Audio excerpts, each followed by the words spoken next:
Hey everybody, welcome back to Grumpy Acres Farm. It's time for the weekly homestead update and chat, and we're glad you're here. She's shaking her head again because I'm trying to follow a good format. She doesn't like it when we're structured, but we're going to do it this way and see how it goes for you.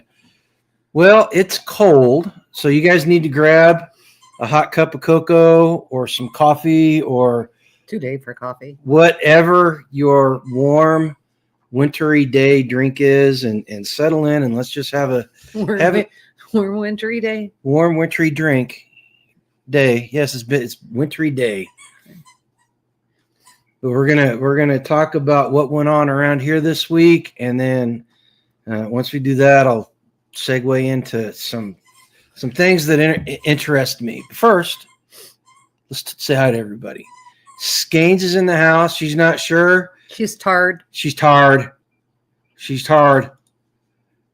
Mississippi Homestead is in the house.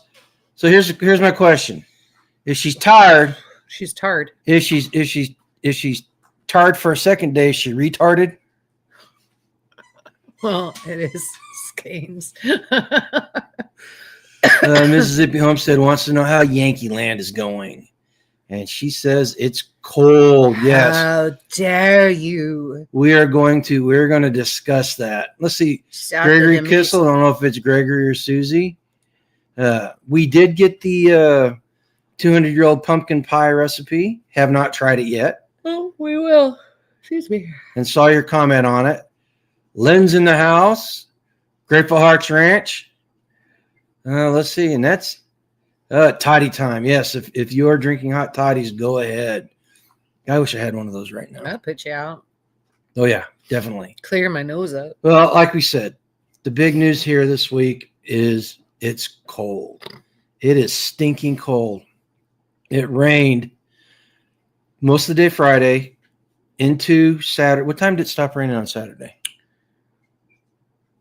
Did it stop raining on Saturday? Yeah, about 12:30, 1 o'clock maybe in the afternoon.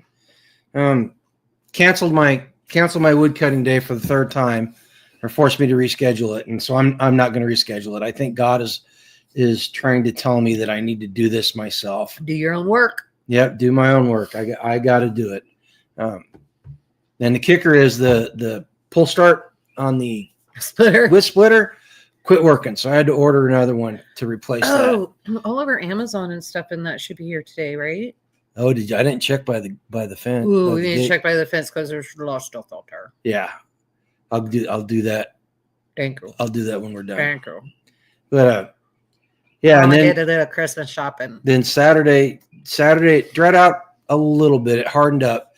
I was able to get the truck down and grab some wood from the back of the property and bring it up. But Sunday it started snowing and got really cold, and had some big events around here. Skane said that her first snow day was not uneventful. She said she wished she could say it was uneventful.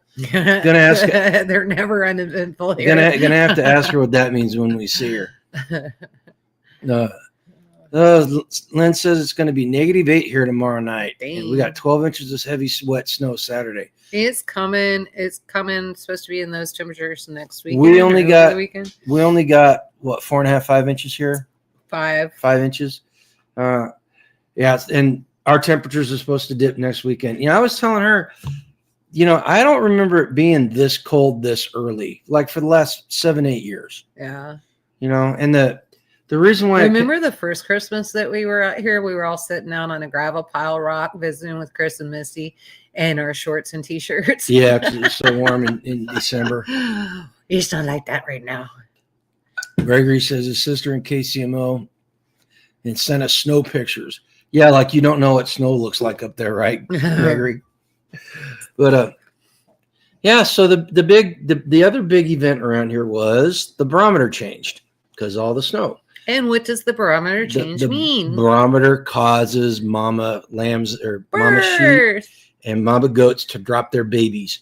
We had 4 babies born Sunday night, Monday morning. And how many? We lost 2 of them. No, how many today? We had 4 more today. We had 2 goats and 2 sheep today. Yep. And we probably got some more coming. Probably so. And the thing, guess what? The barometer is getting ready to change again. Yeah, just the thing that bothers me about this though is because I had it kind of planned out. They were supposed to be born late November, early December, and they were going to have about a month to harden up before ready for the hard before snow. the really cold stuff got here. And here we are. And it right off the bat, and that's the reason why we lost the 2. We lost 2 baby goats from the cold, from 2 different mamas. We tried our best to keep them alive. In fact, we brought the one back. We thought it was dead, but it made a noise, so we brought it back. But both of them just didn't handle the cold very well, so they didn't make it. One died yesterday, one died today. But but that's just part of the thing. Beth Emily says she loves the snow. Can't tell I've been in the South all my life. Yeah, there's a point when you just accept it. Hey, look who it is. It's the Terminator. It's the Terminator from up north. How you doing? The only problem that I had is that in the middle of a blizzard, it's extremely difficult. And it's not difficult. I did okay driving. Like I would full on anxiety. I just didn't know. I was so afraid I was going to crash. And then I went slow, and 35 miles an hour on the highway. That's a long ride to my job. And you were getting ready to go to work, and she's in here just going on. And I didn't say anything. I just let her go. Before she even stepped out of the house and saw what it was like, she was going to get a hotel room and stay the night in Topeka. Yeah. Because the roads were going to be so bad. They were. Well, they weren't bad. It took me over an hour to get home. You're just not used to driving in snow like that going to work. It's been a long time since you did that. I'm so afraid. And I'm like, it's the new car. It's not 4-wheel drive. I'm not crazy about that. But it's all-wheel. It is all-wheel drive.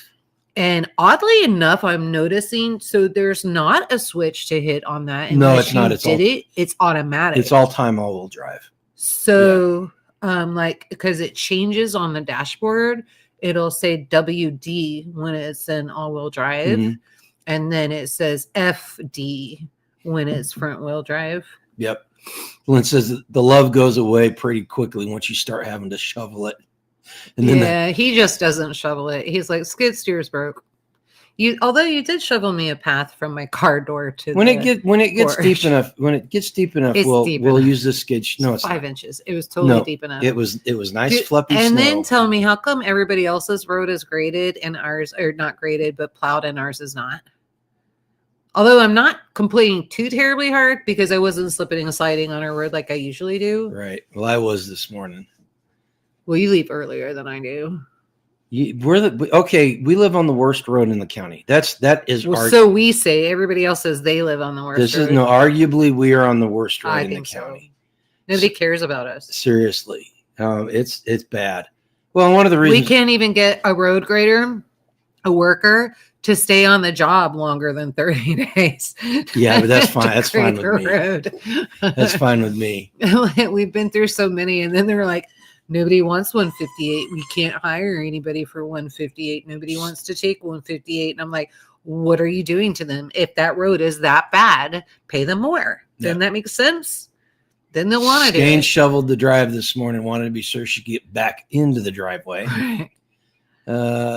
She says, so far I've got over a foot of snow, and tomorrow we're going to have another foot. Do you get the lake effect coming off the Great Lakes, or she's pretty close to that? Yeah.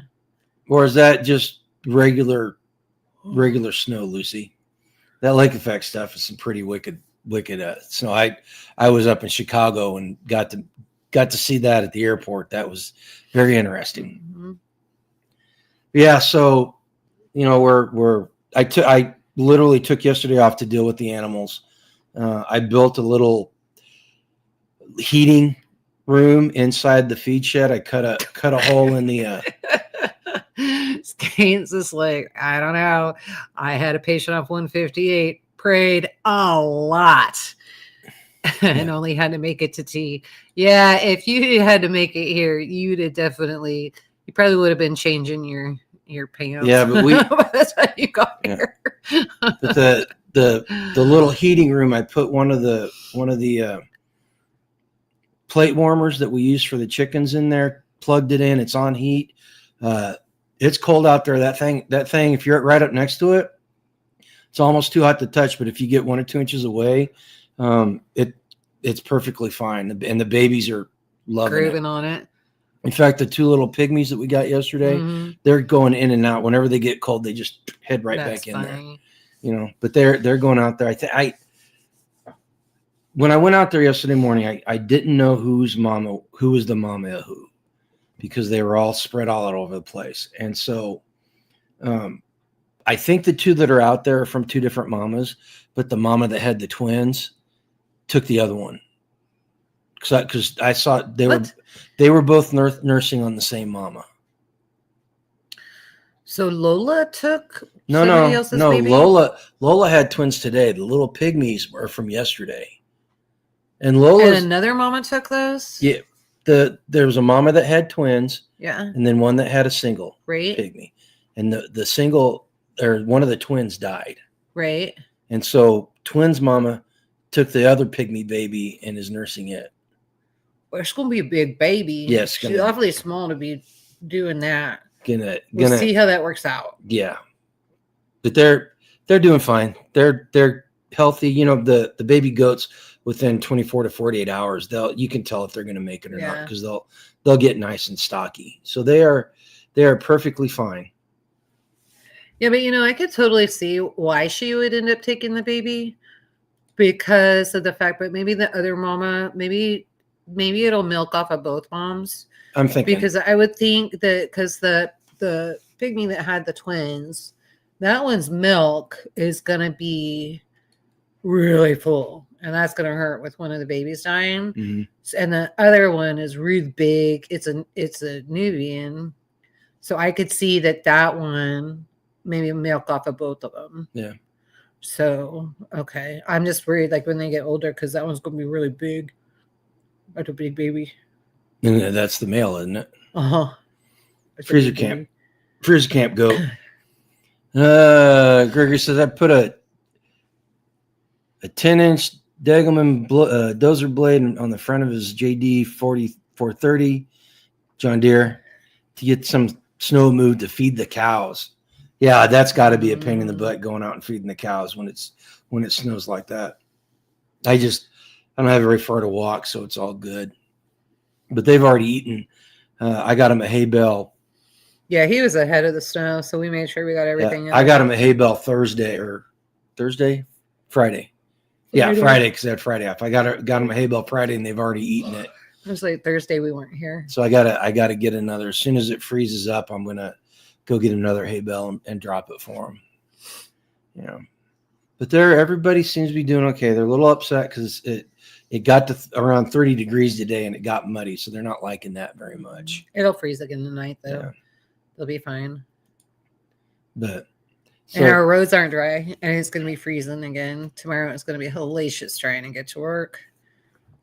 So I'm trying to work on that. It's pretty bad. The cold and the babies took precedent over talking about Thanksgiving. Seeing the grandbabies. I mean, it's a homestead update. Yeah. So, going and see the grandbabies is a homestead update. I mean, it is. But I'll tell you what, driving to Joplin back twice in 1 week sucked. Yeah, I'm getting to the point. But we don't have to do that for Christmas. I'm getting to the point where I can't make 2 trips like that in a week. I used to be able to do it all the time, but not anymore. Remember when we were stationed in DC and we used to drive to Missouri, and 13-hour trip, and we just do it all at once. Mm-hmm. Told the kids we were changing diapers in the back of the Jeep and all kinds of stuff. It was so craziness. I don't know. Well, when you're young, you can do dumb stuff like that. Hey, I drove from Yuma, Arizona to Kansas City nonstop. Well, I take that back. I slept for about 30 minutes outside of Gallup. I may have been using some Dexatrim to stay awake for the whole trip. But yeah, I did it. Skeens, we need to get together because I need to plan. I got to get my time off in for March. If you're coming with me to California, gotta get that done. Get the U-Haul reserved and all that. So, Why are you going to California? I gotta get my. What, are you serious? Tell them, not me. They all know. No, Yes, I'm going to go get my stuff at my grandma's. I gotta get it before the house closes. There's furniture there that grandma got one antiques that I wanted, and I got those. So it's a 3.5 hour drive one way. So we spent 7 hours on the road for a 4-hour visit. Yeah, we found a shorter route. It used to be 8 hours. Yeah, and we couldn't stay the night because she was working. We said that last week. We told you guys that last week, but we wouldn't have stayed the night anyway. Yeah, animals. It's just we got to take care of animals and stuff. So, when we go on a multi-day trip, it's hiring a house sitter to take care of the animals and do everything. And just for a day trip, it's not worth it. Nope. Although Skeins did help us. Thank you very much, Skeins. Yeah, she came over and let the dogs out. That helped because we got to spend some quality time with grandbabies. Yeah. So that was nice. Lucy says, my daughter was here for her dad's birthday and showed us a picture of a lynx on the camera in their bush. Nice. I saw the bobcat again the other day. Yeah. Yeah, we got shenanigans around here. Man, we haven't. I don't want to say it. Don't say it. I don't want to say it. Don't say it. It's got to do with predators. I think right now I'm not going to jinx it. I think right now they're focused on city people that don't really keep livestock, that are now keeping livestock, because I've noticed that there's some new hot wire fencing that's going up on the road.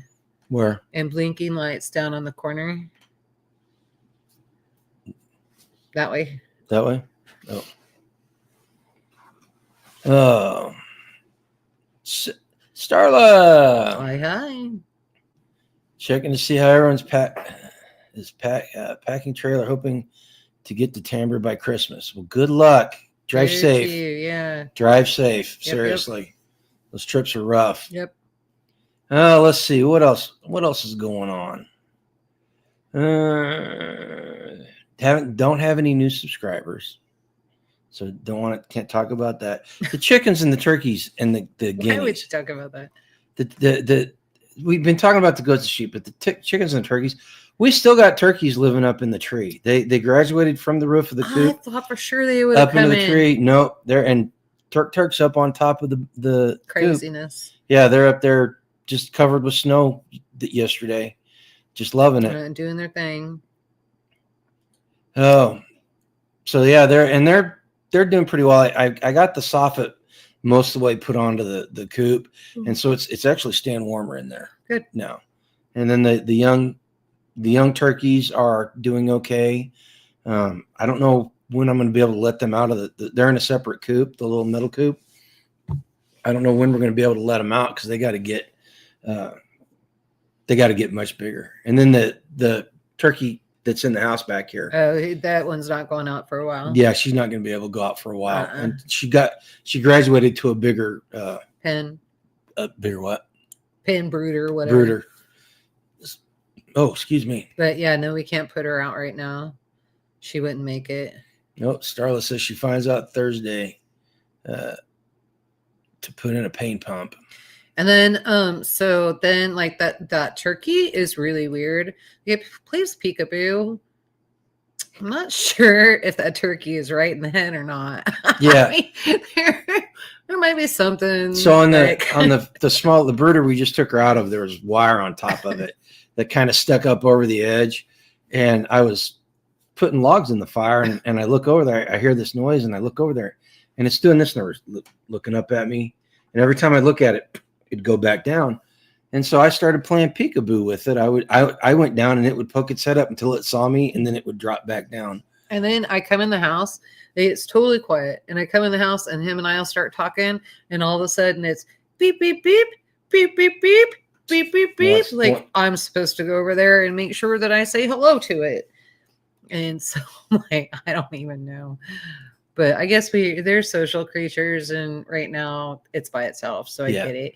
It's going to end up being, I can see it already. It's going to be our construction manager and garden Oh manager yeah, and all of that's that. fine with me. Yeah, we don't mind it. Lucy says a township near me is trying to pass a law that you cannot discharge a firearm or crossbow on your own property.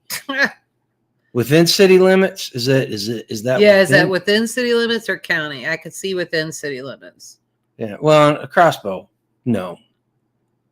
But Oh, I mean, I don't know. I think it would depend on how big that lot is.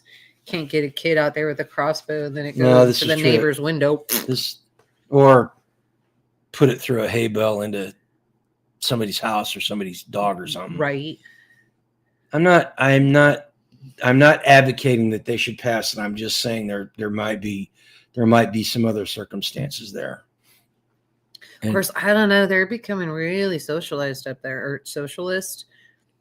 Socialism is dictatorial commies. Yeah, it's getting weird up there. Yes, Starla's right. You need to move down here to the States. Come down to Kansas. It rains a little bit more probably than what you're used to, but it definitely cold enough. You know what's so funny about that? Like, I totally tell her, we'll take you every time. And then I'm like, think about it. All of her family is up there and her family's cool. I know. And they help her. I know. And they are just such a blessing for her and her husband. She can bring everybody down. And well, yeah, so there's that. I don't know. Hey, just tell the immigration people that you're Indian and they'll give you an H-1B visa. Well, and you can move down here and work. No, you cannot anymore. So there is, you talk about that later. Yeah, we'll talk. Yeah. So so no, that's all changing, and dual citizenship is changing. There's a lot of new things coming down. America is, if they can get it all done before the end of Trump's 4 years. We'll see, but it's a change for the good. Mm-hmm. Oh, the dogs have not liked the snow because it's too cold for them. Which is weird because last year they were running through it. Fancy stayed out. In fact, Fancy got upset at me when I woke her up this morning to bring her in. Yeah, Fancy, like, as soon as I opened up the door to go out to work, she's like, "Let me out of here." She was trying to plow me over to get outside. Really? The feed mill is back open. I went and got feed today. Yep. Feed prices are up a little bit, but they fluctuate $10 either direction usually. Did you put Starburst in the candy jar, or did Fiona? I did. Okay. I did because I knocked the dang thing off the dryer in there. Oh, so is it empty now? Yeah. Because I think she was going to the laundry room to get them out and eat them, because I would find like one here and there. She can come in here and eat them. Now she can just eat them right out of there. Yeah. Sorry, just squirrel.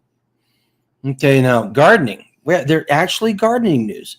All the rain and all the snow and the cold, there's actually gardening news. I got chestnuts and pawpaws planted. Yay. So if you guys don't know, chestnuts and pawpaws both have to be stratified, meaning they've got to be kept someplace cold over the winter for them to germinate. And so I was watching a YouTube channel, I don't remember the name of it, but the guy was showing where you take a bucket, make it so it can drain, fill it about half full of dirt and then about half full of play sand. And then you bury the seeds in, put them down. The chestnuts are half an inch, pawpaws are about an inch, and you just let them sit over the winter in these buckets. And the rain and snow will hit it, and it'll drain through the bottom. And then as they germinate, you pull them in the springtime, and you put them in a grow table, like a 4x8 grow table, which is basically what we have anyway. Basically a piece of plywood with wooden sides full of dirt. And you let them go that way, and then you can use them as rootstock. And so I'm going to plant some American chestnuts. Hopefully I can actually, these aren't American chestnuts. They're Japanese chestnuts. The whole chestnut thing. Did you do the plum trees? You didn't do the plum trees. Plum trees don't get stratified. Oh, okay. Well, at least not. I'll look. If they do get stratified, I'll get another bucket and I'll get it taken care of. I think there's like 6 in there. But if I can find them, I'll have to look for them. You know, I want to try to sell some of these root stocks and try to make a little bit of money, recoup some of the expenses. And the whole chestnut thing, I was going to say, American chestnuts are extremely easy to kill. No other way to put I thought it. you said these were Japanese chestnuts. These are Japanese. The Japanese are hybrids, so they live better. I didn't even know Japan had chestnut trees. I think it's the hybrid, just the name. Oh, I got sidetracked. Gregory put 51 degrees up there today. We didn't even get past freezing. yeah, we did. Not here. Here, Yeah. in Topeka, we were like when I came. Yeah, we did because when I came home, my thermometer said 35. Did it? So I mean, like it's not great, but it's something. It's not 32. Yeah, it's gonna ice up tonight. It's gonna probably be slicker than snot tomorrow morning. Oh, they already said that. They said roads are wet and, because it melted a little bit and it's going to freeze overnight. So it's going to be a hot mess in the morning. Yeah. And then I realized, as you grow older and you do stuff, you ever have those moments where you're like, I'm my dad.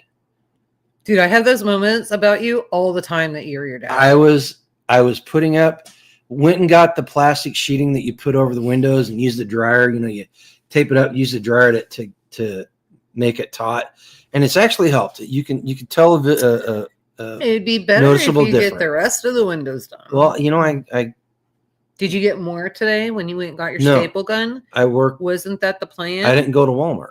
Where'd you get the staple gun? From Tarwater, where I got the bedding.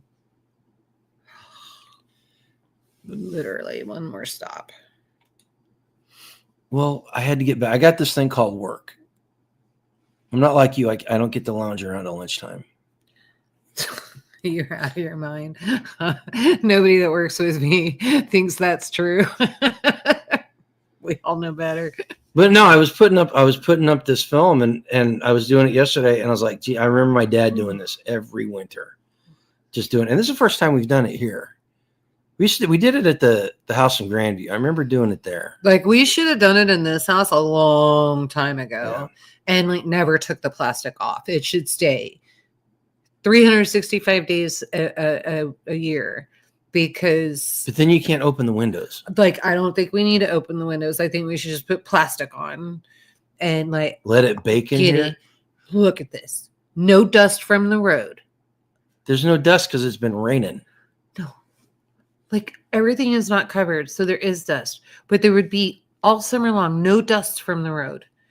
It would stay cool in here. If we had cooler in here, it would, oh dude, I'm telling you, there would be no leaking windows just until we can get the windows and doors replaced. I'm not asking forever. I'm just asking for a little bit. I think it would totally work. And like, I think if we could plastic off the sliding glass door, that would be perfect. The grill's out front now. I'm opening the windows. 3 doors back there that need to be covered. I am opening the windows in the springtime. Gosh, wasteful. Replaced and insulated all our windows when I bought our house.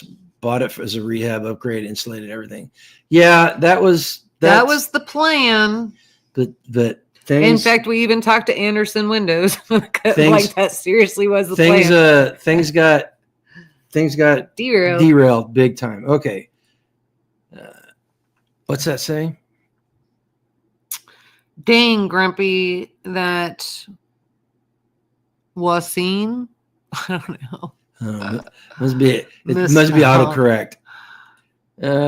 Tennessee special election, redhead 3 points for 74% expected. Well, I hope the people in Tennessee vote in their best interest and not. I don't know. Not in the Dems' You have best too interest. many. You got Memphis and all Nashville and. Did you do any? Did you did some cooking, but you didn't do any preservation? Say what? Well, I didn't do any preservation this last week. Yeah. And then cooking, I didn't do any real cooking. Like the kids totally saved my butt. It was awesome. For Thanksgiving, yeah. I didn't have to do the turkey. Like usually I would be up, I don't know, I cook over 3 days. It usually is like 72 hours to get the whole Thanksgiving meal done, from baking and all of that. And the kids were like, Mom, we'll just do it. And so we took them a turkey, and then they cooked that. Our son did an excellent job on the turkey. Like really weird though, not normal Thanksgiving. Like he sliced this sucker and then spread it out and then kind of sort of roasted it, but it only took an hour and a half instead of like 24 hours. But it was really good. I was afraid like it was going to be raw. And even he was like, is this going to be raw? There was some raw parts. Oh, I didn't get any. He made sure I didn't get any. Because I got tasked to show him how to carve the turkey. I got tasked with showing him how to carve the turkey. And as I'm carving it, we ran across some raw stuff. Gotcha. So Piggy got it. Oh, okay. All right. I didn't want to say anything. That was not the best Thanksgiving. It was moist. It was moist. Everything was edible. Yeah, it was moist. And I think I knew that it was a little undercooked because it was really moist. But anyway, I got the outside breast piece, I guess. So I didn't care. And then he's like, he goes, how's the turkey? Because I knew that he would want me to tell him. Like we even had this conversation before, and I was going to eat the turkey. And I'm like, oh, it's really good. And then he stops for a minute, and my plate is pretty much empty. And he goes, yeah, it's so good. You're not going back for more. And I'm like, dude, I don't know how much you think I can eat, but I haven't eaten like that. I just don't eat I eat like a bird. I eat all day long. And so like even on our way back, didn't you stop at McDonald's for me on the way back? No, you wanted to stop. I'm a little hungry.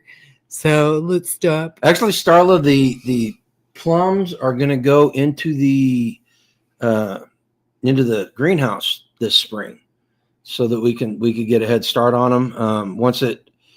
Once it gets a little bit colder for a little bit longer, I'm going to split horseradish and comfrey and get it transplanted into the greenhouse.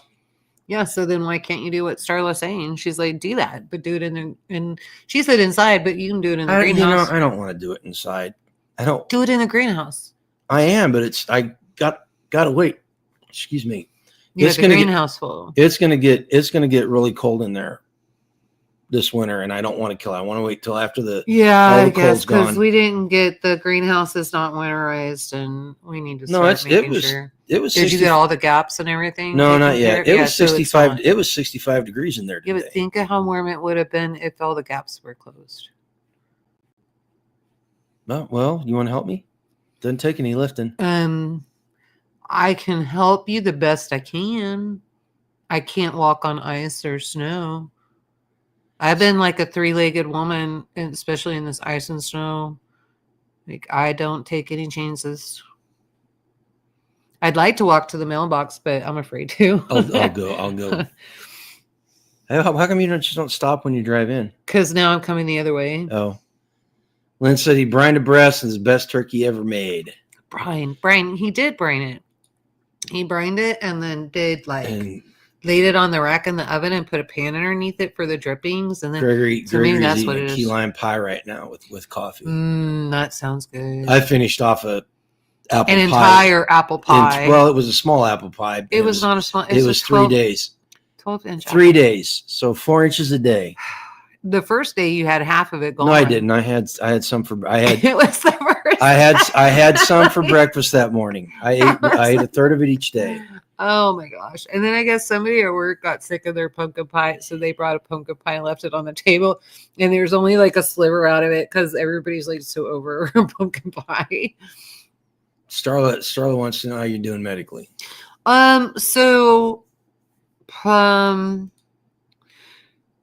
It's hard, but I mean, I'm thankful. I am thankful that I'm walking, and I'm thankful that I have to be careful where I'm walking and what the weather's like and all of that stuff, what shoes I'm wearing in the weather that I'm in. I need to get boots. You've got boots. No, I need to get like furry, fuzzy boots that keep my feet warm and stick to the ground and I can't put on cowboy boots. Oh my God. Could you imagine coming across that parking garage like that? Oh no, that would be a mess. So I'm doing like little things. So on my lunchtime, I go and I move my car closer to the building so that I don't have to worry about going up to the garage and then walking all that way. And I've noticed it's helping a little bit. If I could just get some of the inflammation and stuff down, it would be better.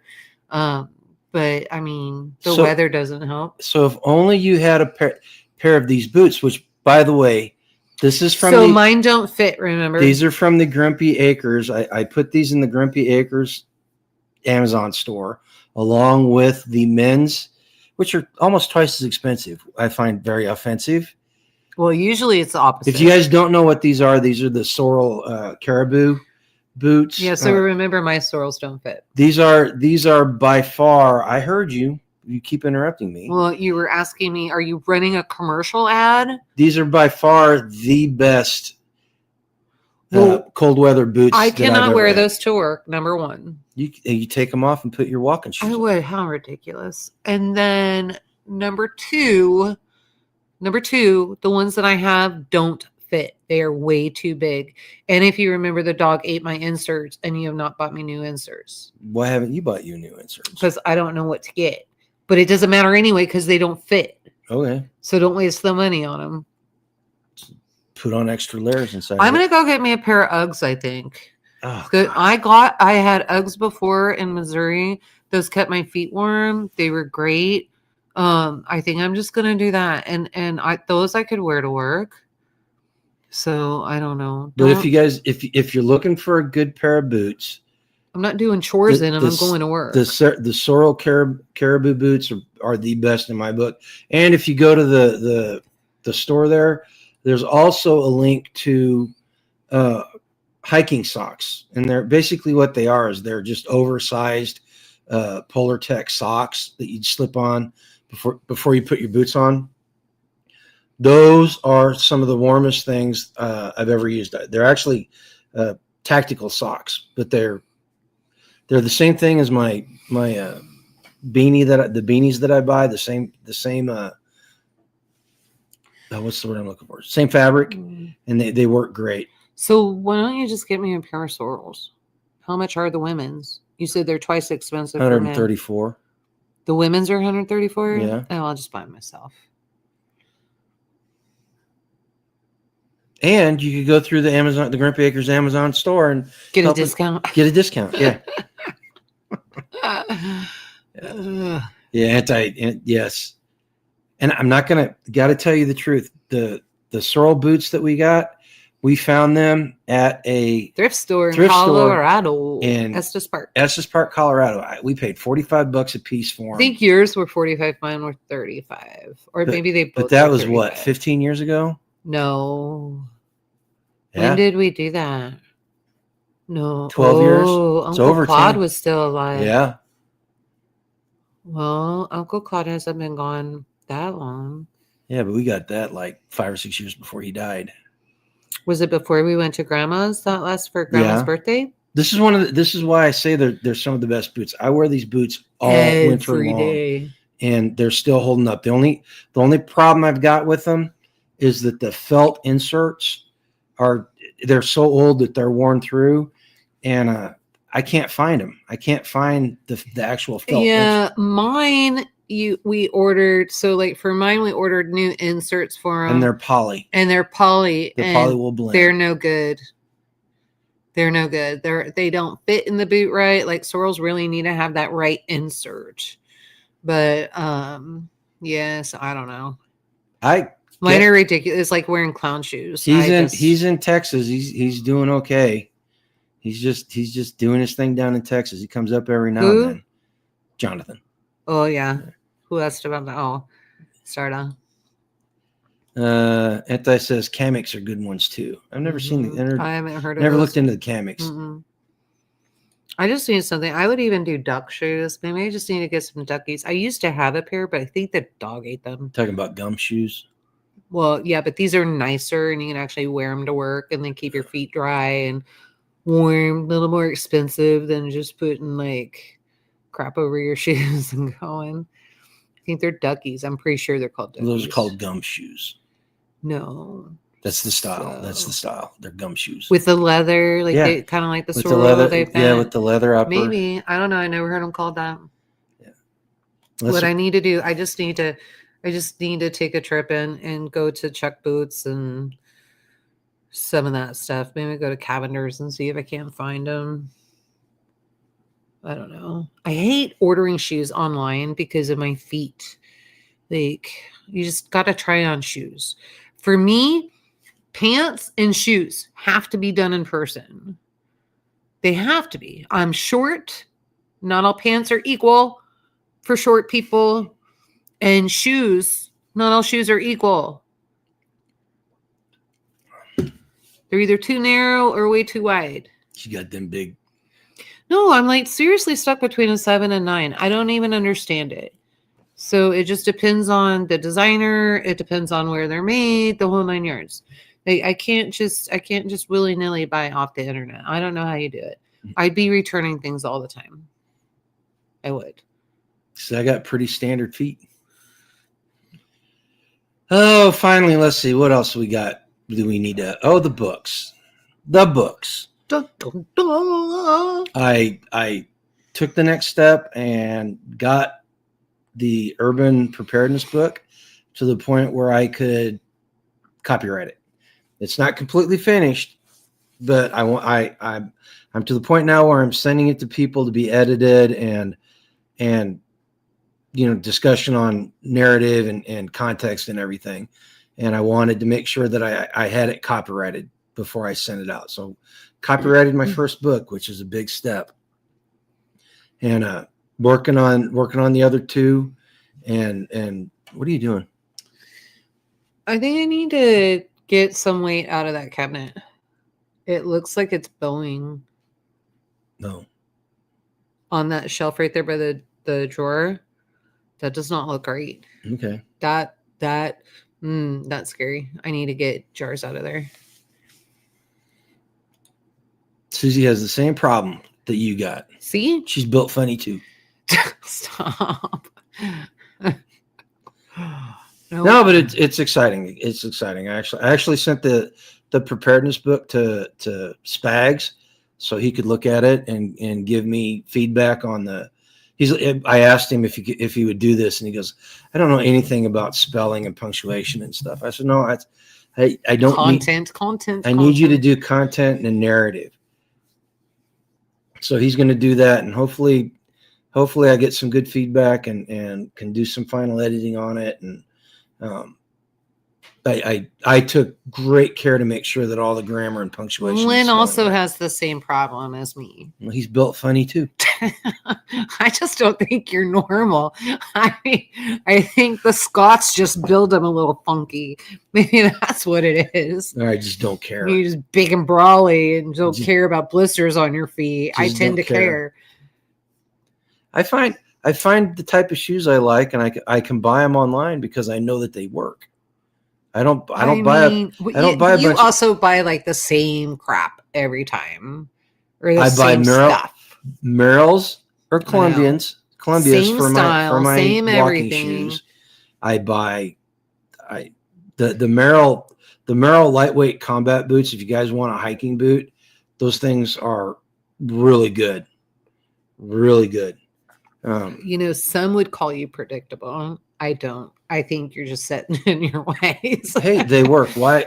If something works, why mess with it? Yeah. Especially when it comes to. Hey, Greggy was asking, is it hard to copyright your book? No, it's not. Nope. You just pay for it. $65 and an online website, and off you go. Seriously, I did it Saturday. They said several working days, and I don't know honestly what that means in government time. Several working days? Yeah. 10 to 14. So in government time, I don't know what that means. To me, several means in less than 90 days. Like less than 5 business days.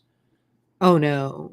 Yeah. No. But once you get the receipt that you've got the copyright in, then it's temporary. The book is it's under copyright, even though it's not really under copyright. Anybody that reads it won't be able to take it and do their own. Right.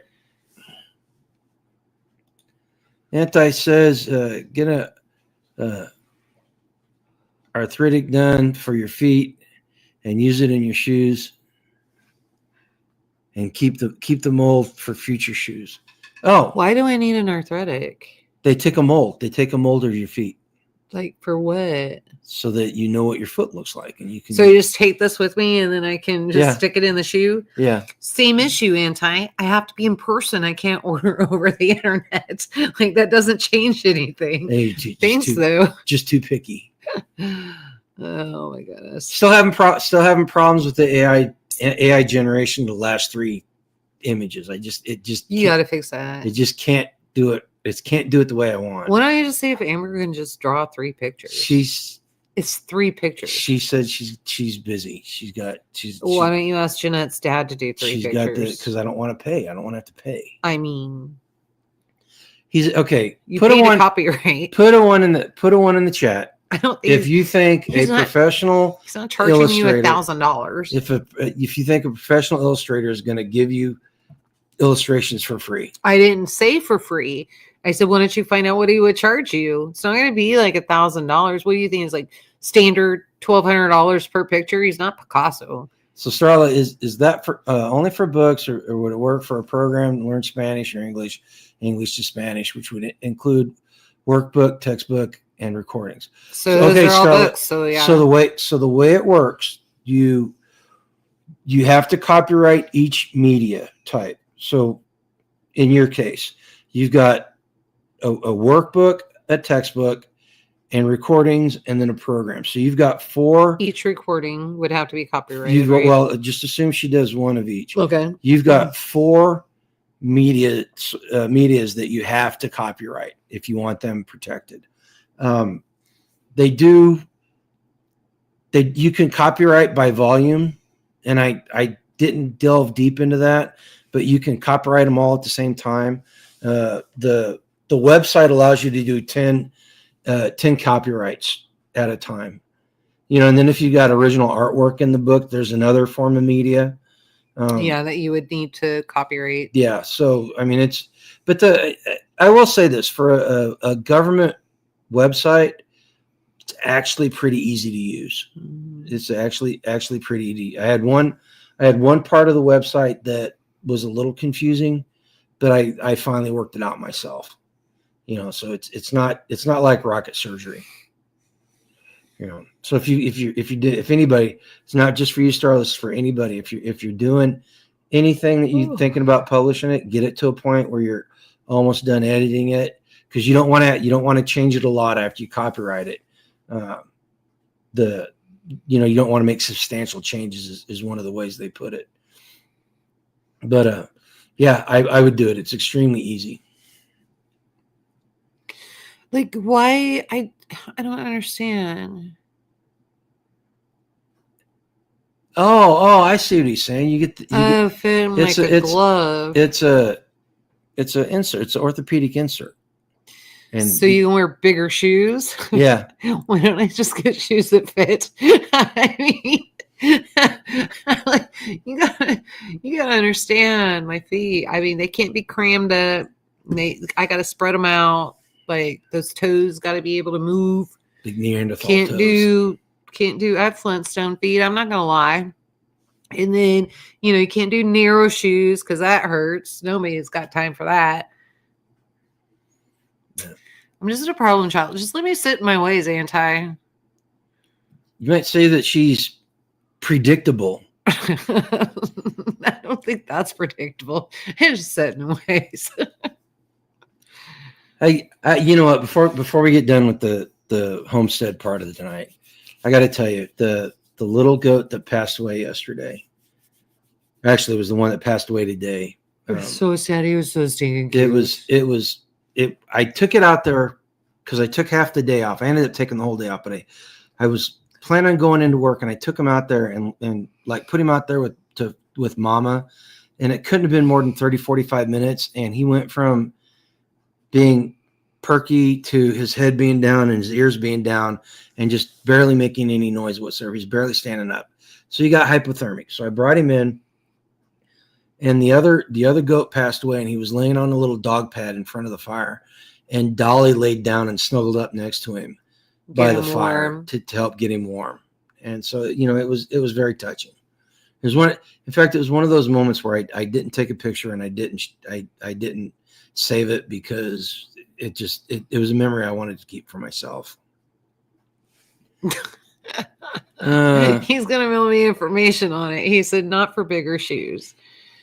So, there's a poor man's copyright is a legal strategy. Basically, send yourself a copy of it via certified mail, and do not open it as evidence if you ever need to defend it. Okay, well that's good to know. Okay, that's good to know. Might do that down the road. Save that $65. Keep it out of the government's we just gotta watch some of the people around us, especially like right now, because it's like you get something out and then all of a sudden it's like already done, and then we're getting tired of that. So we're like, all right, we just copyright it. Well, that's it for you got anything else for the homestead update portion? I don't think so. I think that covers pretty much all of it. Some warmer weather. Prayers for warmer weather. Hopefully it would work. Weather, please, God. Dear Lord. And that's about it. Don't forget. So, like, if I don't see you, because I may have to go like bury myself in blankets. Those beans go out to the chickens in the morning. Julian was like, he's like, why are you taking this home? This has been in there forever. And like, because it's extra protein. And I like to get a few more eggs. Like, beans are excellent to feed your chickens. We did get 2 eggs last week. I know. So hopefully I'll get 2 more. They had beans last week. So I'm hoping beans again. Maybe this will happen. And it's yeah, and don't that's it. You got to give them gas to get eggs. And don't let me forget, Lisa wants eggs, and I need to get some from Pippin. We gotta. I'll get some from Pippin. Okay. Isn't she? And I think Lou is also has eggs coming out of her ears. So I don't know how they're doing it, and I could be wrong. Everybody may have slowed down with this cold weather. It's kind of a shock to everybody. Yeah, it really was. I know the politics are going to get deep. We've been discussing it at work. We've been discussing it here at home. There's a lot going on. We'll see. But it's all important. Did you pick some of the stories like I would have picked? Like, there's a lot going on. I don't know. You and I have discussed some of them. Did you pick any of those? I don't know. Oh, okay. So maybe I'll stay up and watch. I'm gonna get a blanket though. Okay. So but yeah, so super important. Why don't you go out and get the mail?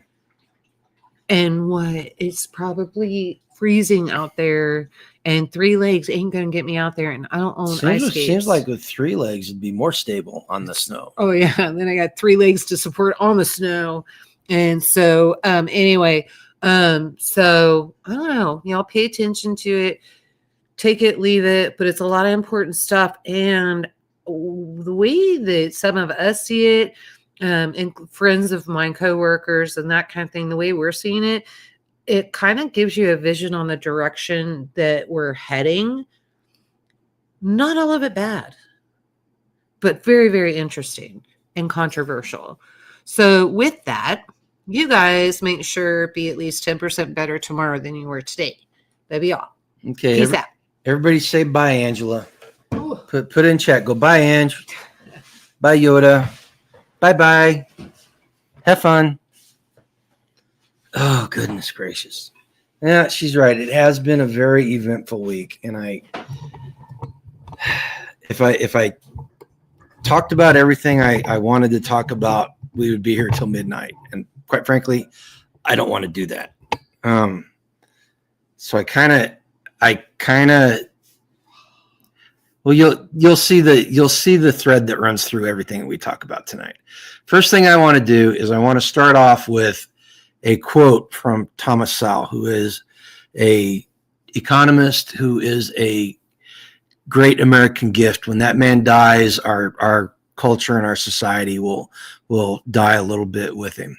But he once said, mistakes can be corrected by those who pay attention to facts, but dogmatism will not be corrected by those who are wedded to a vision. And basically what this quote means is people who value facts can recognize mistakes and correct them, correct their course, because reality matters more than their ego. But those driven by rigid ideology ignore evidence, clinging to their beliefs even when the facts contradict them. In the end, fact-based thinking allows growth, while dogmatism traps people in error. And that's kind of what got me thinking about the topics tonight. Okay, before we go on, I want you to be honest. I'm going to ask you a question. I want you to be 100% honest about this. 11 months into President Trump's presidency, have you felt yourself losing support for him? If you have felt yourself losing support, go ahead and put a 1 in the chat, and then just a 1 or 2 word on what it is that's causing you to feel this way. Okay, go ahead and do that. Lynn says Thomas Sowell deserves a Presidential Medal of Freedom. There's a campaign to make it happen. Send Trump an email. Oh yeah, I would do that. And there's some Thomas Sowell YouTube for you. If you never listen to the guy, him and Victor Davis Hanson and a couple other guys are like my go-to guys to listen to. But go ahead and okay. So Starless says his mouth. I'm not gonna. I can't argue with that. He does. He sometimes he says stuff. But with that said, okay. Let me preface what I'm about to say here. So don't take what I'm about to say, any of what I'm about to say, as a defense of anything that Trump has done. Okay. I'm self-aware enough to understand that I can find fault with what he does and still find some positive in it. The two things that if you're logical and you're not suffering from derangement syndrome, these two things can coexist at the same time. Okay.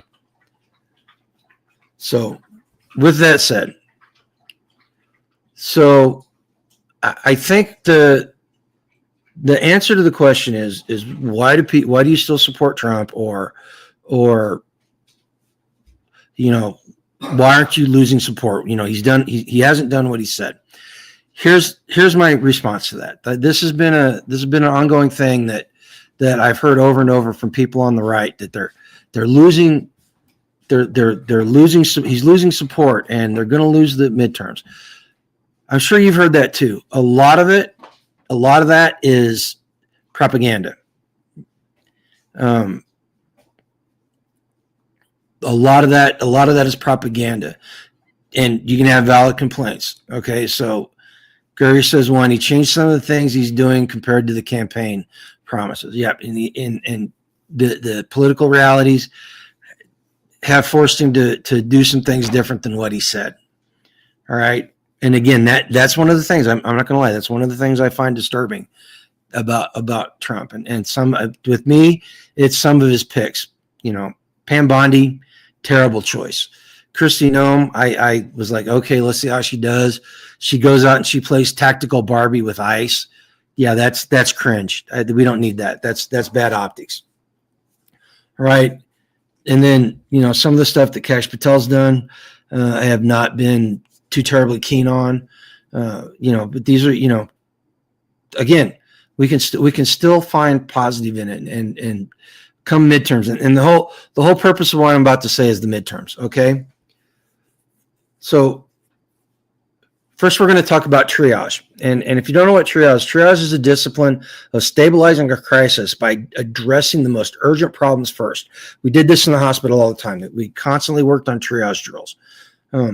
It's like treating a wounded patient. You stop the bleeding before attempting reconstruction. National leadership works in the same way. When a country inherits a collapsing border, soaring costs of living, or weakened institutions, it's unrealistic to expect the issue to be fixed instantly. And in presidential terms, 11 months is instantly. It took Reagan 2 years to write the economy when he got it from Carter, and arguably, like I said last week, the economy is worse now than it was whenever Reagan took over. Okay, people who demand total and immediate solutions misunderstand the scale of the damage and the nature of crisis recovery. True leadership begins with restoring control, not attempting to rebuild everything at once. And that's what the administration is doing. The administration for the last 11 months has been triaging the nation. The inflation rate is the same now as it was before COVID. And if you look at the graph between then and now, there's a huge spike. The cumulative, what is it? The gross inflation during the Biden administration was about 22%. All right. The highest it ever got over time was 9%, but the aggregate is what it's called. The aggregate inflation rate was about 20%. And we saw that in our prices. Okay. So the current administration is in the triage phase. It stepped into a border system destabilized by years of permissive policies, a strained economy marked by an affordability issue. There's that word, affordability. All right. And a national infrastructure stressed by mismanagement. The task now is to reestablish deterrence at the border, tighten enforcement, reduce unnecessary spending, and lower costs for working families. Arguably, that's been done. Costs are going down. Fuel prices are going down, and that in and of itself translates into lower prices across the board for everything. All right. This doesn't mean that the administration is beyond critique. Supporters of strong national sovereignty and America First approach are justified in scrutinizing appointments, policy choices, and compromises. Yes, and he's made some compromises. The one thing I'm not going to lie that I've been really surprised on his second term is the way he's dealt with the Second Amendment. His first term, he was awful on the Second Amendment. Seriously, it was terrible what he did. This time, I mean, it's functionally they have gutted the National Firearms Act. We're right on the verge of being able to buy suppressors without a tax stamp. We're on the verge of being able to buy short barrel rifles without a tax stamp. So in that respect, I've been really pleased. There's been other ones that I haven't been. I'm not 100% sold on the tariffs yet. I think it's too early to tell how that's going to pan out. The propaganda that the Dems are throwing out there, unrealistic. The tariffs failed even before they started with the Dems. All right. But triaging is not about achieving ideological perfection in one stroke. And that's not what we're looking for. It's about stabilizing a damaged system so that meaningful long-term reform can take place. All right. And that's exactly what they're doing. And you'd be hard pressed to argue against that, which is where the next part comes in. In contrast, the Dems and liberal commentators continue to respond with the narrative and dogma rather than confronting reality. They deny the consequences of the previous administration's decisions. They attack every triage measure as not enough or as too much, and they push a vision that clashes with the facts on the ground. Their strategy relies on impatience, convincing voters that if everything isn't fixed immediately, the current leadership has failed. They're shooting for the midterms. That impatience is dangerous. If voters demand instant results and overlook progress of stabilization, they risk returning Democrats to power in 2028, which would restart the same policies that created the crisis, undermine the border security again, and destroying any gains of affordability and national stability. The triage is working, guys, but it only works if we allow the healing to continue instead of handing control back to the people that actually caused this. That is my comment to every person that considers themselves a Republican or a MAGA or not a liberal, and they're looking at what Trump's doing and they're saying he's not doing it fast enough. And again, some things have been done wrong. The way they handled the Epstein files, they completely botched that. Seriously. And why, I don't know. I'm not going to pretend to know. So they've made some missteps, and And there, you could make an argument about foreign entanglements, foreign wars, some of the stuff he's doing. From a national security standpoint, I understand why it's being done, even though I don't like it. Sometimes we got to do things we don't want to do. All right. All right. Now let's talk about something positive here. This goes to the second part, or this goes to kind of reinforcing what Thomas Sowell said at the beginning. Chris Kobach, who is the Secretary of State of Kansas, announced charges in a voter fraud case. This is interesting, and this could have ramifications across the entire country. Earlier this month, Kansas Attorney General Chris Kobach announced criminal charges against Jose Caballos, a newly elected mayor in the town of Coldwater, Kansas. That's out west. The allegations are serious. The state contends that Caballos cast ballots in Kansas elections despite not being a U.S. citizen, which is a direct violation of Kansas law. It's actually in Kansas law that you have to be a U.S. citizen to vote. As a result, he faces 6 felony counts, 3 for voting without being qualified, and 3 for election perjury. Charges that could carry more than 5 years of prison if proven. All right. So what this case highlights is the renewed focus within the Attorney General's office on enforcing election law violations, particularly those involving voter eligibility and citizenship status. It signals a broader effort to scrutinize voting practices, even when the accused holds public office. And mind you, this guy's the mayor-elect. I guess he's the mayor already. This sends a message that no official is exempt from legal accountability. The charges also arrive at a time when Kansas continues to debate proof of citizenship requirements and the security of its electoral process, issues that have been stirred contentions in both the courts and the public square. Yes, in Kansas, you have to show you're supposed to show a voter ID, but you don't have to show that you're a citizen. All right. Beyond the legal implications, the case raises practical and political questions for the town of Coldwater because Kansas law requires city-level office holders to be qualified electors. That means that you have to be able to legally cast a vote in order to hold public office. And this puts Cabello's ability to do that, to remain in office, in question if the allegations hold.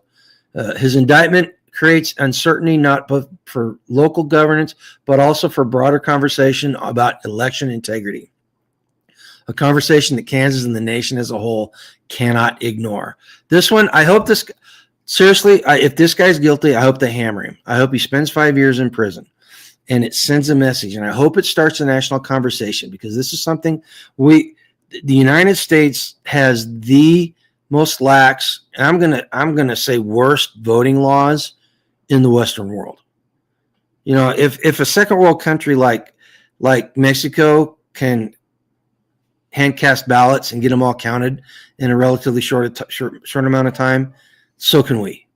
All right, it's just that simple, and I don't understand why it's so hard for people. But again, we're triaging it. We're stopping the bleeding before we can do the rest of the stuff. All right, now. The next part. So Caroline Leavitt, she's the press secretary for the Trump admin. She said something yesterday that just stuck in my head, and I want to share it with you. So she was doing the press conference, and she said, leaders also have a duty to preserve the integrity and character of our nation's national identity. Then she went on and she talked about how Trump was doing this. And she finished with, leaders have a duty to defend and advance the interests of their own people, not foreign nationals. This is a huge problem in our country. You know, simple fact, nations can't exist without a clear sense of its own identity, and leaders bear the ultimate responsibility of safeguarding it. When citizens elect representatives, they entrust them with a specific mandate to defend the nation's interest and to preserve its cultural and civic character, and to protect the rights and well-being of the people who make up the nation. This duty is not an abstract. It's it's foundational. Every country, from the smallest republic to the largest superpower, depends on the leaders who prioritize security, prosperity, and cohesion of their own citizens before extending obligations to foreign nationals. This is something that certain politicians in our country have not done. In fact, they've actively worked against this. Let's see here. Go to what Lynn said. Look up the Des Moines School District Superintendent, illegal alien arrested for multiple charges, including possession of a firearm and evading police. Yeah, and one of the things that brought this up was the whole Afghan national thing, that the Afghan refugee question, and I'll address that here in just a second. This responsibility becomes even more critical in times of demographic pressure, like when they've imported that millions of foreigners. The national identity, shared language, values, history, and political framework that bind the people together does not maintain itself automatically. It must be defended, renewed, and reinforced by leaders who understand its value. When leaders place the preference on outsiders above the needs of their own people, they signal that citizenship no longer matters. Borders are optional and national unity is negotiable. Such neglect creates resentment at home and emboldens adversaries abroad and accelerates social fragmentation. True leadership requires charity. A government exists first and foremost to serve its citizens. A nation that forgets this loses its moral clarity and it needs. All right, and the whole reason why I brought that up is because the corruption scandal up in Minnesota with the Smallies and the nonprofits just gets more and more outrageous as more stuff comes out. You guys realize that Tim Walz was like one step away from becoming the vice president of the United States, and he facilitated. They figured out this week that he actually facilitated a lot of this corruption because he refused to let watchdog groups do their thing. There's politicians, you got Ilhan Omar that puts being a Somali above being an American. You've got Mamdani, who was elected on the back of foreign-born people living in New York City. They'll tell you that the Great Replacement is a conspiracy theory. No, it's actually taking place, and it's a organized effort, and you cannot deny the facts in this. That goes back to what Saul was saying about denying the facts, right? So Italy, I haven't looked at it. I will look Italy up and see what theirs is like. Lynn says the West guilt trip is turning into a suicide pact. Absolutely. Well, and then, the suicide pact, the empire's fall. We've had this discussion before, and America's really coming up on its shelf life, its best by date as far as that goes. When things will fragment, there will always be a remnant. All right, and that's part of the reason why I'm talking about what I'm talking tonight. Excuse me, because there it goes again. Heartburn? Yeah, a little bit of heartburn. We need to be the remnant. We need to set up mentally and physically so that we can be the remnant, and we can carry on the ideas that founded this country and the ethos that made it great. Yeah, the Muslims aren't the only ones screaming that star. There's a whole bunch of people doing it, and there's a whole bunch of politicians defending it, which is just utterly disgusting. Now, the Afghan National and National Guard troops, we are not mad enough about that. All right. this goes into them importing people to destroy our national identity, and then gaslighting us, telling us that they were vetted, everybody was vetted properly, and we know that's not true. And I ran across a quote from Bill Kristol, who's a liberal hack, that he posted back in August of 21 on X, and he literally said this. This is going to make your blood boil, and I'm sharing it with you specifically for that. Almost every Afghan refugee will turn out to be so much better an American than Charlie Kirk. Again, we don't hate these people. That's not the right word. No, we don't hate these people enough. It's come to the point where we need to start calling this type of language out and this type of behavior, and we need to confront these people. They refuse to look at reality, and they gaslight us and tell us that we're the ones that are wrong. All right, so remember that as you go through. And I'm not saying that to sow dissension. I'm telling you this because the dissension is already sown, and if we don't start fighting back, it will turn into that suicide pact that Lynn just mentioned. All right, and we're going to talk a little bit about the Second Amendment here. All right, and I want to highlight a story that came from Britain last week to highlight the Second Amendment for us. So here's what happened. There's a 50-year-old British IT consultant named John Richelieu Booth, who posted photos on social media. He posted on LinkedIn, showing himself shooting some guns on holiday in Florida. He went to Florida and shot some guns, took some pictures of him shooting, posted them on LinkedIn. Upon his return to the UK, police from West Yorkshire Police investigated after a complaint.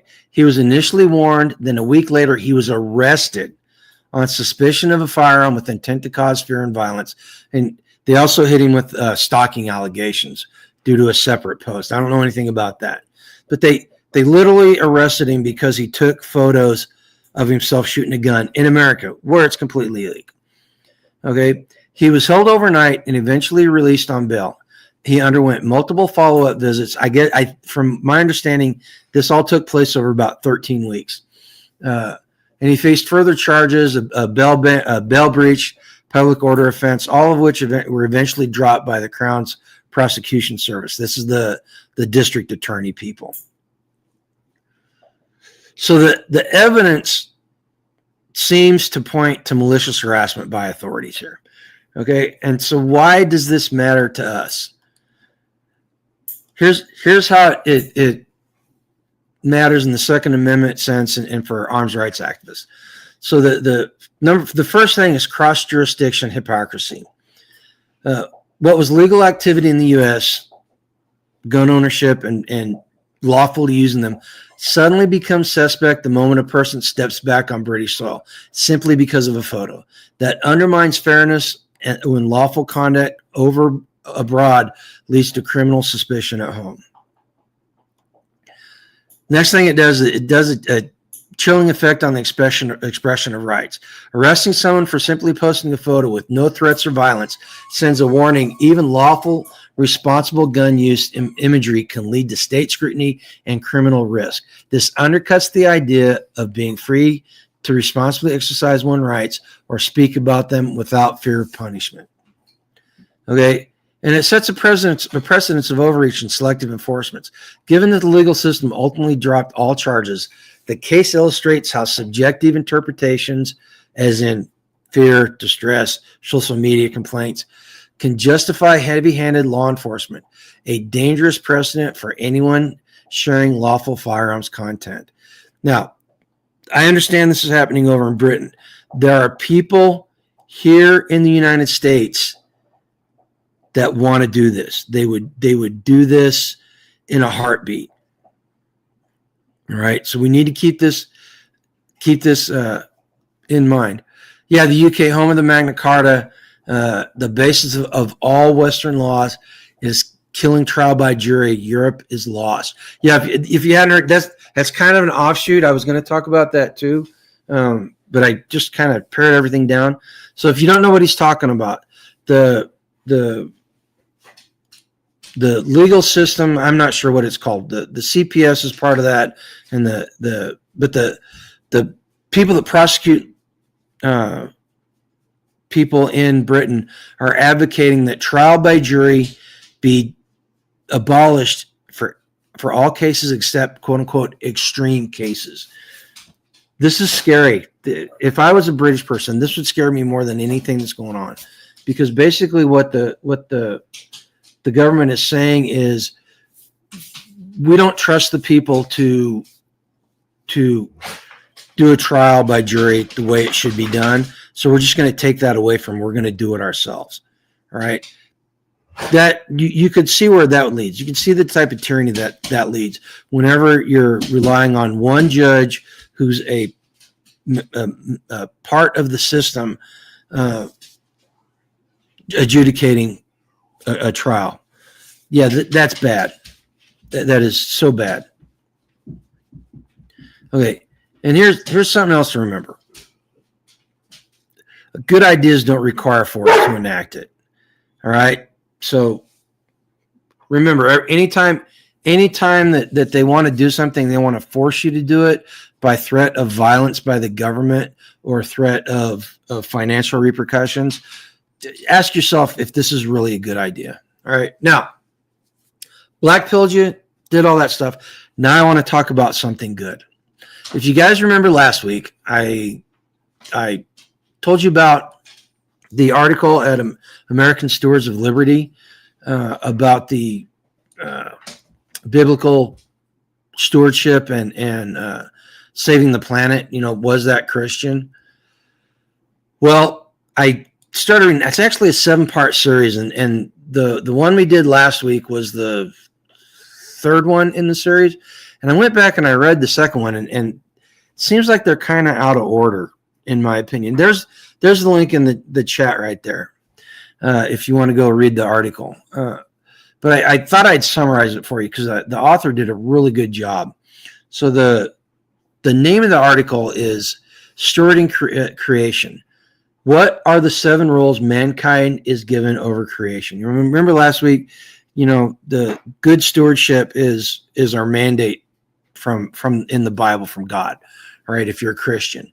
And it's completely different than modern conservation, right? They're 2 separate things. So I thought we'd go over what the mandate was, what we're supposed to do when we're stewarding. And this is a summary of the article, okay? From the opening chapters of the Bible onward, humanity is giving a sacred mandate, not merely to live on earth, but to care for it. According to the article from American Stewards of Liberty, ASL, this is not an optional green hobby, but a divine calling. Humans are entrusted with stewardship over all creation, a responsibility to manage, cultivate, and protect the world God made. This mandate is as much about active involvement as it is about reverence. And there's that word reverence. There's two ways that could be applied in this case. You've got reverence for God. You're following, you fear God, and so you're reverently following what he says. The other part it could address is the idea, the Gaia worship, the nature worship that the left does. They worship it. All right. They don't look at it the same way that you do if you're stewarding it. Okay. Under the calling, mankind is assigned 7 fundamental rules, 7 intertwined ways in which humans are to steward creation. Okay. And even if you're a non-believer, these things hold true. These are truths, in my opinion, that are universal, and it whether you believe in Christ or not, sets up the difference between the way we should be managing the planet and the way the left wants to manage the planet. Okay. First one, be fruitful. We're mandated to bring forth new life, living as human, flourishing beings. We're to be fruitful. And when it says bring forth life, I take that as making it so nature brings forth life too. All right. Multiply. So be fruitful and multiply. That's to expand across the earth, filling its lands with human presence. Fill the earth. We're to inhabit the world broadly, spreading across regions rather than remaining confined. All right. We're supposed to go out and we're supposed to explore and we're supposed to expand out. And it doesn't mean that we destroy nature in the process, but it's okay to be there. The left, one of the things the left wants to do is they want to set places on aside that man can't go. And they've already done that through BLM laws and everything. Yeah, don't worship the creator or the creation, worship the creator. Absolutely. I almost screwed that up, didn't I?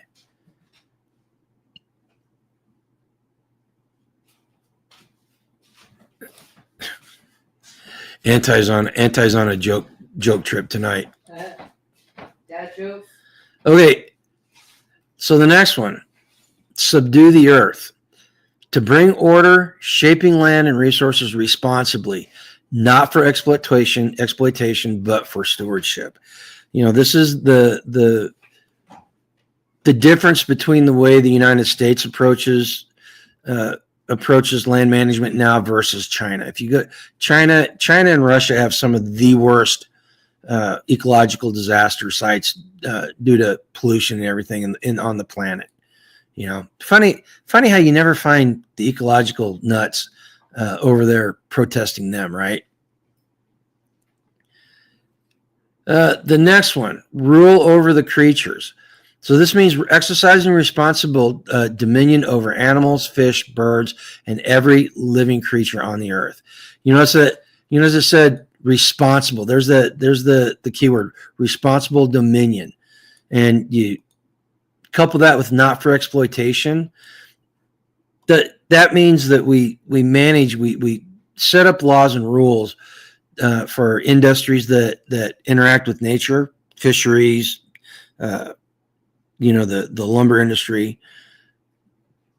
We set up laws that are not meant to punish them and drive them out of business, but are meant to make sure that they're not exploiting nature unduly, or they're not being irresponsible with it. Ecological nuts or GMO, absolutely. Same with watermelons. Green on the outside, red on the inside. Okay, work on the earth. Actively cultivating, farming, building, and utilizing nature's resources wisely through human labor. Here's the thing about that. They want to reduce the amount of farmland that's being used in the United States. They want to return a lot of the grazing lands and a lot of the farmland back over to what it used to be.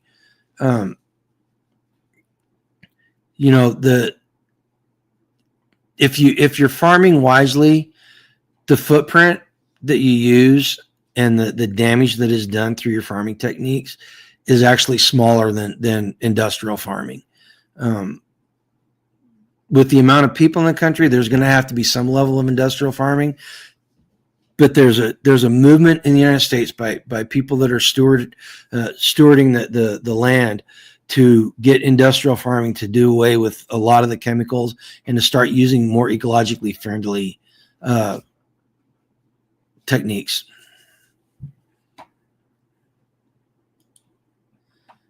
Yeah, they're exactly. They're trying to get rid of grazing lands out west. That's what the whole Bundy fiasco incident turned out to be over.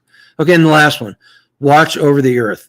Maintain ongoing care, protection, and oversight, ensuring creation remains ordered, productive, and thriving under human care. The left wants to just cut people completely out.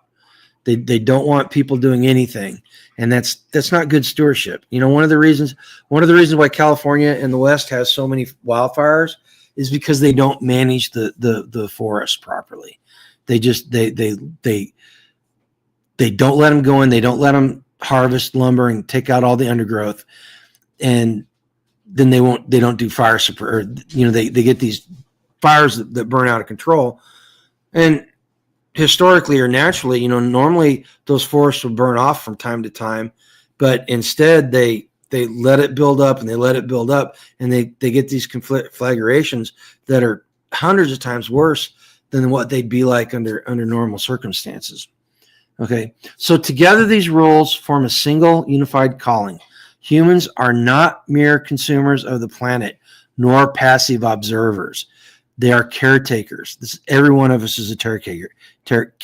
Even if you're not a farmer, even if you're not a rancher, you're still a caretaker. And I'll explain why that's important. By working and watching, stewarding and ruling, humanity honors the Creator's design. According to the article, this biblical version rejects modern environmentalist ideas that the best way to preserve nature is by leaving it, quote unquote, untouched. Instead, proper stewardship means active, responsible cultivation, not hands-off wilderness worship. In short, humanity has placed on earth for a purpose. Was placed on earth for a purpose.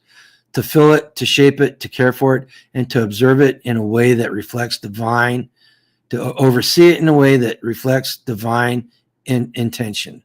This is the creation mandate. So why is everybody a steward, even if you're not a farmer? Because you have the ability to vote. Vote for politicians that are going to have sensible land management policies. They're going to implement sensible policies. They're going to look at the Endangered Species Act with a realistic lens, and they're not going to have animals that are destroying the ecology in areas as endangered species. Okay, that's about all I got. The only thing I thought I'd share with you is I was doing a thought exercise. I had some conversations with some people this weekend about long-term food storage, and I was doing a thought exercise, and I started working up how could I save up enough food for 2 adults for a year? All right, because as a permaculture guy, one of the key things that I tell people before they even start gardening is you need 6 months of food saved up before you do anything. And the reason being is because it takes 6 months to get your systems running in order to feed yourself. So you have to have something to sustain yourself over time. And, from a prepper standpoint, a year's worth of food is a good starting point. So I came up with a plan to save up, to store enough food for 2 years, or for 2 people for a year, and then to store it in a low-tech manner, right? No technologies involved, literally a shovel and cinder blocks and gravel. That's all you really need. And I threw that out there on the Discord. If you're part of the Midwest Preparedness Group Discord, it's out there in the prepping thing. But anyway, they want me to do a presentation on it this spring. So I'm gonna take and I'm gonna work it up, and I'm gonna try to put the plan that I had. I'm gonna try to put it in action. Now, if not on my place, I'm gonna try to talk to somebody that's got the financial resources to actually do it, to put it in place, so that we can see how it actually works, how hard it is to make it happen. And hopefully I can put together a pretty good presentation and you guys can see it. This is the channel. The channel is going to change again here, probably sometime after the beginning of the year. I know I keep saying I'm going to do videos and stuff, but I'm having a hard time being motivated to do videos. But this preparedness book and doing things like this has got me thinking in kind of a different direction. I got to talk to some people and maybe get some more collaborations going. We'll find out. We'll see how it goes. If not, you've always got Tuesday night with Angie and I, and we can talk about stuff like this and just gossip, make fun of people, and Anti can pop in and tell really bad dad jokes. In case you missed the one at the beginning, guys, it was how much did Santa's sleighs cost? Nothing. It was on the house. That's dad joke 101 right there. I like it. Did you hear her chortle in the background? Anti, she thought that was funny. Food is the same as firewood. When you think you have plenty, triple it at a minimum. Absolutely. Because, could go bet, have people show up. You never know. Well, that's about it for tonight. We're running about an hour and 36 minutes in. That's a pretty good stopping point. Appreciate you guys coming. Seriously. You guys, the only reason why we do this is because of you guys, because we enjoy talking with you and we enjoy bringing you guys the information. If you want to help the channel, again, go hit the links to the Amazon store. I'm telling you, if you got the money, get some sorrels. They will last you forever. Gregory says, watched a 75-year-old lady from the Carpathian Mountains area, and she said that she works all summer to be ready for the winter. I would love to get there. I would love to. I would rather stay at home and work than go to a JOB any day. But the simple fact is that we're still tied to the system. We're working to get it. And I actually can see an off ramp. If everything pans out over the next 2 or 3 years, I can actually see an off ramp for me to not work in the system, which would be really nice. Listen, guys, if you're living where it's cold, stay warm. If you're living where it's hot, stay frosty, be cool. Work on your health. Make sure you're keeping good health this winter, because the flu season's back on us, and apparently there's a new form of flu that's going around. They're pushing the vaccines for it. Take care of yourselves, and when you go to bed and you wake up in the morning, go try to live a life done free tomorrow. All right, take care, guys. Introducing Rockpot, the revolutionary portable slow-cooking appliance that keeps your meals warm for over 9 hours without the need for electricity or propane. Simply heat the Rock tablet on your stovetop or over a fire, place it in the Rockpot with your ingredients, and enjoy perfectly cooked meals wherever you are. Plus, the exterior remains cool to the touch, ensuring safe handling on all your adventures. Get $10 off your first purchase by clicking on the affiliate link and using the code GrumpyAcres at checkout. Elevate your outdoor cooking experience with Rockpot today.